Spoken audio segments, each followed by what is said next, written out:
It is time for unlocking the vote for people who are justice impacted. If you've been impacted by the criminal justice system, what are your rights? Next up, we are unlocking the vote for people who are justice impacted.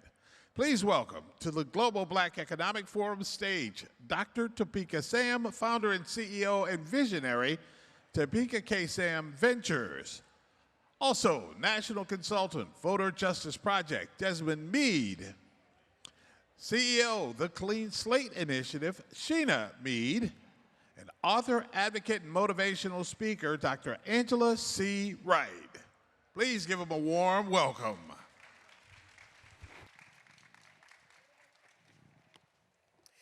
Good afternoon, everyone. Thank you so much for joining us here this afternoon. Thank you so much for joining us this afternoon at the Global Black Economic Forum for unlocking the vote for justice impacted people. How many people in the room, by show of hands, are justice impacted? Nobody. What I mean by justice impacted are people who have been impacted by the criminal legal system. So whether yourself have been incarcerated, or you have a loved one who has been incarcerated, or you even know someone or work in the system, that's why we say justice impacted. And our voting rights matter. More often than not, people think that because you have a conviction that you cannot vote, and that is far from the truth. And so today I'm joined on the stage with these lovely experts who will help and explain the things that we need to know as it relates to having our rights restored, talking about some of the barriers that we face being incarcerated, and what we had to do either to get our rights back and or what we need to do in order to engage in the civic process. So I would like each of my speakers to please share a little bit about yourself and your journey. I say a little because we don't have a lot of time, and all of us love to speak. So I'll start with Dr. Wright. Good afternoon, everybody. I am Dr. Angela C. Wright, and I am formerly incarcerated. I served 14 years in federal prison as a first-time nonviolent offender. However, that did not deter what my life is based to be, right? So anything that you have been through does not stop you from where you're going or your destiny. Right now, today, I do help justice-impacted people. I help young people as well to overcome barriers. I am the delusional queen, right? I believe that anything is possible with God, and I walk that out every day. And she does. That's right. Thank you. And Dr. Sheena Meade. Yes. Good afternoon, everyone. I'm Dr. Sheena Meade. I lead the Clean Slate Initiative. We're a national organization that focuses on automatically clearing people records. So in the United States, there's 1 out of 3 people that have an arrest or a conviction on their record. That's 70 to 100 million people that has been impacted by the system. But over 30 million people are eligible to get the record cleared. And there's a lot of barriers to doing that. So we've been successful in passing legislation in 14 states and DC, allowing 18 million people to second chances. And so really excited to talk about that. And I'm also just as impacted as well. Thank you, Dr. Sheena Meade. And Dr. Desmond Meade. Good afternoon, everyone. My name is Desmond Meade, most famously the husband of Dr. Sheena Meade. I am formerly incarcerated, formerly homeless individual that lived in Florida and who managed to just turn my life around and attain a few degrees and a law degree, as well as lead a movement in the state of Florida to re-enfranchise or restore voting rights to over 1.4 million people who had previously been convicted of a felony offense.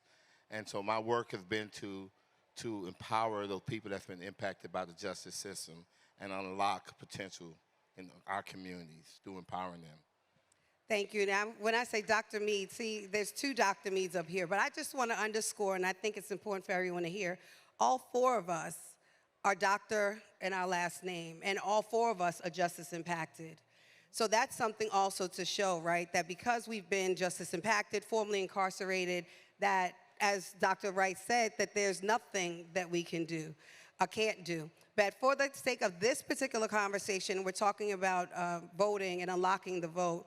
Just to give a little bit about my own personal experience, when I came home from prison in 2015 and I was put on federal supervision, I was told by my probation officer that I could not vote. And at the time, I believe it was President Obama was running, and I wanted to be able to vote.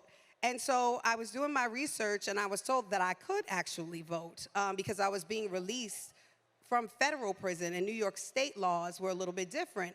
And so I went back and I asked the chief probation officer, and I went to their website for the U.S. District, Southern District of New York, and it actually stated on their website that I could vote. And I was so upset because I said, well, wait a minute. People are going to your probation officer to get this information, but yet and still the information that's being provided is untrue. And how many people are now can't vote or don't vote because they just think that they can't, right? So I'll start with Desmond and then work my way down. Dr. Meade, what would you say when you were doing your campaign on voters' reenfranchisement in Florida? What's the most difficult thing? And also, what was the most passionate place that when you were able to have victory in Florida did you see? Well, most difficult was actually convincing people that they had the right to vote, you know, and then the importance of the vote. And what I found was that there was a lot of people that were saying, oh, I don't have time for that, my vote don't matter, or I can't vote, whatever. But when we pressed a little deeper, what we found was that people who were apathetic to voting or who was against it or talking bad about voting were people who thought they couldn't vote to begin with. However, when they found out that they could, then that changed the whole dynamic, which leads to the most passionate experience I've had was a lady who was actually given like less than 6 months to live. And her dying wish was actually to be able to get the vote in the 2020 election. And unfortunately, she passed before she had that opportunity. But that moment had impacted me because she could have wanted anything else in life, right? But to think that her dying wish was just to get to feel what it felt like to be a part of something that was bigger than her. Thank you so much for sharing that. And Dr. Sheena Meade, in your work with the Clean Slate Initiative, what do you find are some of the barriers that people face because of their criminal convictions, but also why voting is important as it relates to this process and specifically around Clean Slate and the work that you do? Yes, so the work at the Clean Slate Initiative, you know, when we get people's record clear, it doesn't necessarily automatically like trigger them being eligible to vote, and sometimes people get that confused. In a lot of states, people never lose the right to vote, and so that's the thing we need to continue to educate people about. Can you say more about that? Yeah, so, well, Desmond actually. Now I got to pass it back to Desmond. I got to reclaim my time, but go ahead. Desmond could kick in here. They're approximately, that's why we work good together. You know, there are 2 states in which you never lose your right to vote back. And every state has some kind of hodgepodge. There's a hodgepodge of rules that guide this. But for the most part, the majority of the states in the country would restore voting rights back immediately after a person has completed their sentence or off probation. In the state of New York, for example, if you're not incarcerated, you have the right to vote. And Michigan is like that too as well. In Vermont, I think. Vermont, right? yes. And Maine. And so now nationally, there are over 9 million people like us who think they cannot vote that are not registered to vote because, you know, just lack of information. Thank you, Dr. Sheena Meade. Yeah, so right now, people who have an arrest or conviction, there's over 44,000 collateral consequences, barriers for people to be able to move on. It could be an occupational barrier. I remember like Oklahoma a few years ago, a woman that got released from prison who was doing hair while she was incarcerated came home to get a job as a hair washer, and she could not do that. She was restricted because you have to have an occupational license to wash hair during that time. Could you imagine?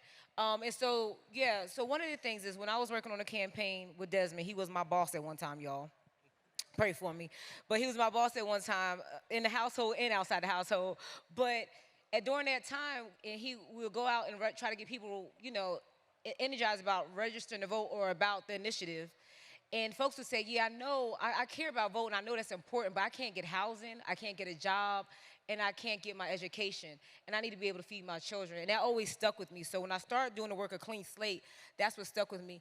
And I used to tell folks, in order to change those policies that bar you from getting education, access to housing, you got to be able to let your voice be heard in a voting box. And so that's how that correlate. If we want to change policy, we got to be able to create power by making sure that we're voting.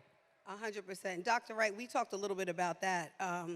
about some of the barriers and things that you have faced when you came home and why you do the work that you do and why it is so important for people to know their voting rights and that they do vote. Can you share more about that? Yes, so in Georgia, you're able to vote once you have served your sentence, including your probation. You have to be off of probation, right? So as Dr. Sam was saying, her probation officer told her that she could not vote. Let me tell y'all something. People will always tell you what you cannot do. No one runs to tell you what you can do. So in order for us to unlock the vote, first we have to unlock the power what's within. And what is that power? Not being scared because somebody said that you cannot do nothing. So my probation officer, the barrier was I was offered a job coming first home. It was $55,000 a year. This was 2021. He told me I couldn't take the job because it required me to be around other felons. The job he wanted me to take was in a warehouse, which I would still be around other felons. So instead of me listening to him, I asked him, how do I get you back in front of the judge? He like, oh, is that something you want to do? I absolutely want to do it because if I don't stand and fight, then everybody else behind me continue to fall. So I took him back to court and I explained to the judge why I felt like I should take the job. Needless to say, I got the job, but it was because I was not scared to go against the system. You have to be willing, and as Dr. Meade was saying, like people tell you that you can't do something or you don't know. If you don't try to find out, you will never know because nobody's going to tell you. So the most important thing about barriers is continue to fight. Y'all, our forefathers ain't get down in that dirt for us just to sit around and listen to what somebody tell us we cannot do. That's right. And that's where the advocacy piece comes in. And that's why it's so important not only for us to advocate for ourselves, but all of us, we advocate for our people. Because if we don't vote, then our judges, our prosecutors, people who are running our school districts, they will have control and continue to have control and not do what's beneficial for our communities and our people. And so from any of you, just thinking about that piece specifically, when you were able, one, is everyone here now able to vote? Yeah, yes. Yes. Okay, so that's a beautiful thing, right? Considering all of our journeys, right? So when you were able to vote for the first time, each of you, what did that feel like post your conviction and post all the things? So I have a different spin. I never lost my right to vote because I had adjudication withheld in a misdemeanor, you know. Can you share what that means? Yeah, I had a lower offense, so I never lost the right to vote. In Florida, I didn't lose the right. But the thing that did impact me, in 2016, y'all, I ran for state office to be a state legislator. And during that time, my husband was on the ground helping me, you know, with my campaign. And we went to a straw poll. Y'all know what a straw poll is. You go to like a fake vote in like the Chamber of Commerce. You get to do a vote. And Desmond was all excited, but I think it was a moment that someone asked Desmond, are you excited about voting for your wife? He about to cry. He asked her, are you excited? And then he had a moment. It's all right, brother. It's he had a moment that he realized that he wasn't able to vote for me. And so that was really kind of a moment for us in our family that, you know, we're doing all this work around democracy and stuff like that, but Desmond in 2016 was not able to cast a vote for his own wife, and I couldn't have my husband cast a vote. So I tell people I lost by 1 vote.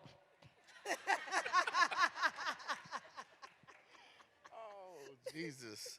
You know, and when I used to talk to people, especially old timers, about voting back in the civil rights era, and they talk about how voting was a family affair.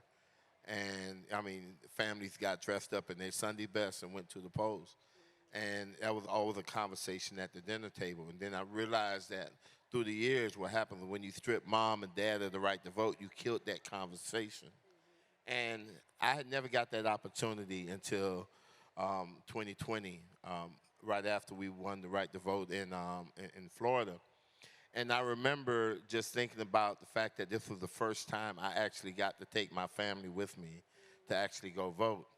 But as I was walking up, I started thinking about my ancestors and how they went through hell. They went through what I call a gauntlet of death, right? Because they were threatened, their lives were threatened, and they had remnants that reminded them, like people hanging on trees. They left them hanging to remind my ancestors, you better not go register to vote, right? And so they had to walk through that to go register to vote and then come back home.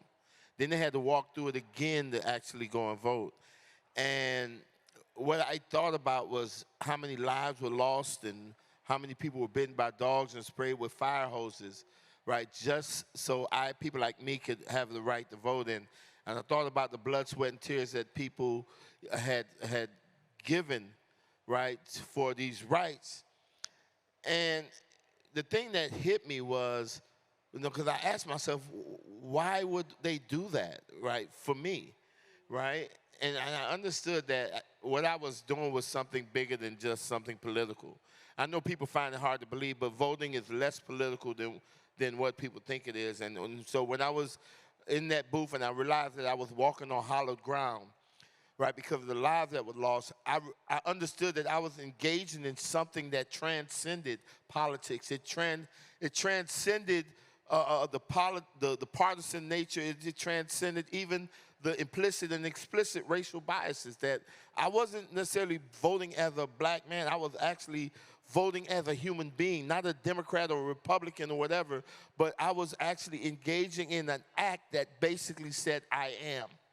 It affirmed my existence in the society, and it affirmed my worth, right? It said that I am somebody and I can make a difference. And that was above everything. It was above everything. And I finally understood that's why my ancestors was willing to lay their life down. They didn't have the perfect candidate. They didn't have the perfect political party. They wasn't going to benefit from that, right? So they died, or they was willing to risk their lives so we can have an opportunity to move it forward, to move the needle forward. And so I understood that what I was doing was actually putting some respect on my ancestors' sacrifices, and put some respect on their name, because me not voting would be like saying that they died in vain. Right. Thank you so much for sharing that. That was so powerful. Dr. Wright. So at first, like I said, in Georgia, you cannot vote until you're off probation. So once again, the girl that does not take no for an answer, I went back to court again and told the judge that I feel like I've served my sentence. I served 14 years. I don't need to be supervised by somebody when I'm doing the right thing. And the judge went with me, and I was able to get my sentence terminated early. I didn't have to serve the 5 years probation, but when I went to go vote that first time, mind you, I checked everything. It said that I was good. When I got to the poll, they told me I had been out the system too long, that I just wasn't even in the system anymore. So I was discouraged. I was upset. I'm not going to lie, the hood in me did want to come out. But instead, what I did was make sure everybody else around me that could vote did vote. So it's important, even y'all, that people will believe that your vote doesn't matter. Your vote does matter. Your vote counts. So if you have to get Betty Buck Dog and everybody else in Sue to go to the poll, that's what you do. If you can't go, you get somebody else to go, because it's not just the presidential election, guys, and it's not just the midterms, but it's our county, our commissioners, all of those elections count. So you have to spread the word and be proactive. And now me and my partner, we make sure we go and tell everybody in our family. We even put it in a group text, and I ain't gonna lie, sometimes we cheat and tell them, y'all better vote for this person. Most families do. But thank you so much for sharing that, Dr. Wright. When you were bringing that up, it made me think about when I was incarcerated, and I was pre-trial. And I was pre-trial, and I was about to do my plea. And the judge says to me, you do know that you're about to, you'll lose your life rights on voting. This was in Virginia. And in my mind, I'm facing 20 years at the time. And I was like, well, why do I care, right, about voting when I'm looking at 20 years before I could, if at all, again. But at the same time, when God spoke to me, it was like, no, you know what? I said to the judge, I said, well, guess what? If I can't vote, then I'm going to make sure that I get 10 other people to vote for me. And when I think about what we're doing now, and Desmond, we talked a little bit about that too, how you were able to get the Amendment 4 passed, because it is about, if you don't know your rights, right? Or even if you've heard from everyone on here how important voting is and why it matters. And if not for you, it matters for the people who made sure that we had the right to vote. But what we also did here is that right now, if I don't know my voting rights, or I'm kind of still on the fence about it, that get other people to vote for you. Make sure, because if all of us, what did you say, 70 million people, 80 million people now have a right, 90 million. Now it's 90 million people that have a conviction in this country. 1 out of 3 people, and I only seen a few people raise their hand, and data don't lie, so y'all don't got to testify today, Right. but there's more people in here that have an arrest or conviction. I was going to ask at the end, sis. Yeah. I figured since we came out, maybe everybody Yeah, else would, right? But I think we only have a few more minutes left. One, I would like everyone to share how everyone can get in contact with you if they want no more information. And also before that, though, share what you're up to right now and how people, what is the call to action? Okay, so you can find me at The Real Free. That's at The Real Free, and free is spelled PHREE. I have a podcast, which is Break Free Podcast. Follow it too. If y'all don't know, everything that I do and I say is about freedom, because God did not give us a spirit of fear. He gave us a spirit of what? Freedom, love, and a sound mind, right? So I push everybody that's around me, anybody that I come into contact with. I believe that we all have a superpower within us, but if we don't exercise our superpower, it lays dormant, and we'll just go for anything that anybody tell us to do. So concerning the vote, y'all, go out, learn more, educate yourself, drag people to the vote. I remember, when you was at home with your parents when you was young, they said if you hang out on Saturday night, you still got to get up and go to church on Sunday morning, right? I'm telling you, if they live in your household, kids, and they old enough to vote, make them go to the vote, y'all. We have to begin. If we look and we think, oh, this not working in our favor, or that's not working in our favor, it's not working in our favor because it's not enough of us doing the work. It's only so many of us that can do it. But if we do it and we encourage others to do it, we can get through and we can see things because we do have the power. Thank you. So in 2004, in Florida, I was a single mom living on government assistance, raising my children. And to make the story short, I went to go get food for my children. And I needed some cash. And back in the day, I think everybody's around my age in here, we used to write this thing called checks. I wrote a check, and I wrote it for the amount over, living on faith that they wouldn't cash the check until Friday, even though I was putting it in on a Wednesday or whatever day it was. That check bounced and got returned, and 2 months later, I got 2 cops knocking at my door, arresting me for a check that was returned for $87.26. Till this day, my slate is not clean. That record still shows up. Desmond and I was just looking for a house recently to rent after we sold our house, and we still had to disclose our record and had to go through that anxiety of not being able to get approved. So what I'm up to right now, it's harder to do work in the South. The South is important. We're in Louisiana. I'm being intentional in the next few years to make sure that we could pass clean slate in half the country by 2031, and going to be intentional to come to the South. So that's my focus right now. We have over 14 million black people, 9 million black people that need their records clear in the South. So I'm going to be working on that. Y'all can find me at cleanslateinitiative.com. Please go on our website. Again, 14 states and D.C. have passed clean slate. So if you have a loved one that may have a record, or you one of the people that didn't raise your hand, check it out, because you may have already have your record cleared. Thank you.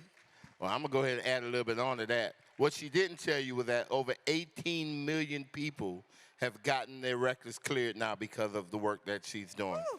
18 million. I said 14 states. I said it at the beginning. She said I it just need earlier. to make sure they know that, right?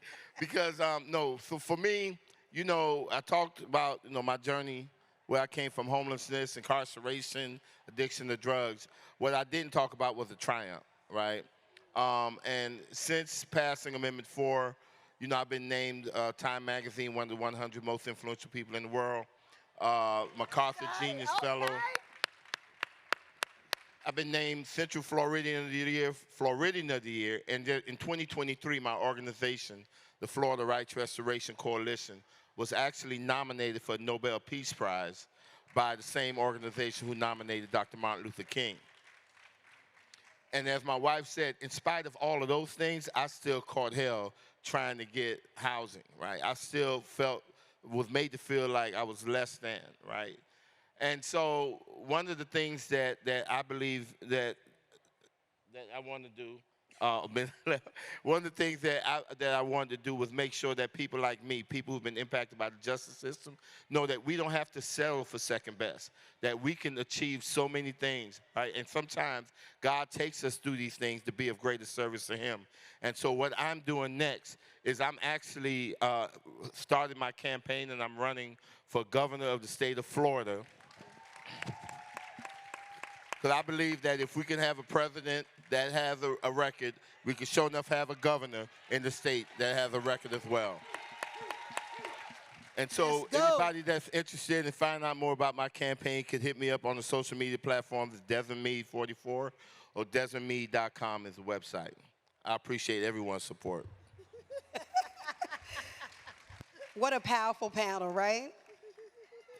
Okay, so I'm going to ask that question one more time that I asked in the beginning. How many people that are here are justice impacted by a show of hands? Okay. There's the truth. There you go. There it Let is. the church say amen.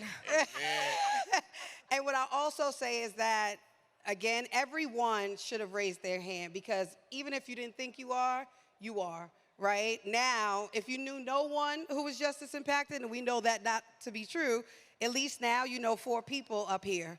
And if you were sitting next to someone who raised their hand, then maybe ask them if there's something that they need, how can they help, or how can you get involved in what they're doing?